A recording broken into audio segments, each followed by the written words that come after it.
Europe Soir, Julien Bugier. Je vous demande de vous arrêter. Je suis très en colère. Écoutez, vous êtes un C'est pour ça que vous êtes coupé de la réalité.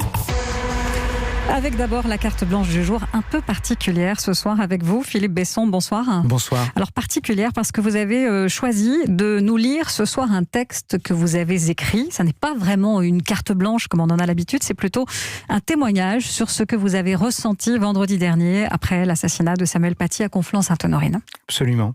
Alors comme des dizaines de milliers de mes compatriotes, je suis allé hier après-midi sur une place de France. Pourtant je n'ai pas pour habitude de me joindre à des rassemblements, trop casaniers sans doute, trop peu convaincus de l'utilité de ce type de lutte, mais voilà. J'ai ressenti au plus profond la nécessité de ne pas rester inerte, de faire quelque chose, même quelque chose de dérisoire, car c'est évidemment dérisoire de se tenir debout sur une place quand en face de nous un fou décapite un professeur, quand en face de nous une idéologie nauséabonde tisse sa toile, quand en face de nous, des kamikazes démontrent que la vie pour eux est sans importance, celle de leurs victimes bien sûr, mais aussi la leur puisqu'ils sont prêts à la perdre au nom de leur funeste cause. Dans la foule, j'ai d'abord vu et entendu la sidération. Même 48 heures après l'horreur, beaucoup refusaient encore d'y croire. Beaucoup continuaient de penser qu'avec la mort de Samuel Paty, on était au-delà de l'intelligible, au-delà du pensable.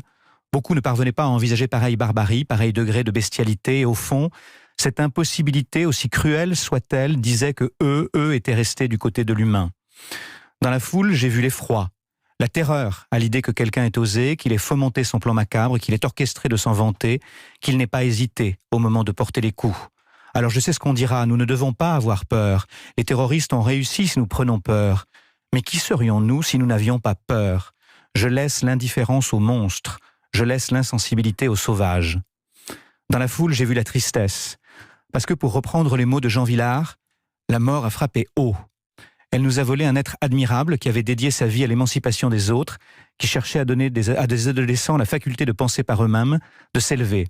Un hussard de la République qui considérait qu'on combat l'obscurantisme avec la connaissance et les inégalités par l'éducation. Un homme doux et respecté. Oui, la mort a frappé haut. Dans la foule, j'ai vu la lassitude, face à une violence qui ne s'arrête jamais, qui ne connaît aucune trêve, qui toujours recommence, qui chaque fois gagne en intensité.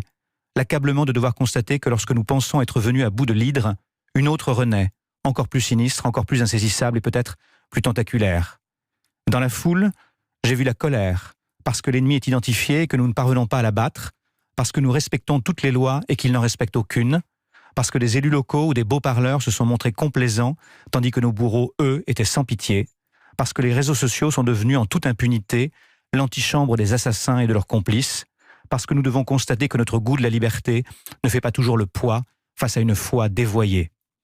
Dans la foule, j'ai partagé chacun de ces sentiments, puis j'ai levé les yeux vers le visage en noir et blanc de Samuel Paty, avec la mer en arrière-plan, et j'ai compris que ce visage brandi, démultiplié, arrimé à nos mémoires désormais, nous accompagnerait pour les combats qui nous attendent, et la colère est devenue une détermination. Merci beaucoup, merci Philippe Besson pour ce très beau texte, ce très bel hommage très sincère, on l'a senti à Samuel Paty.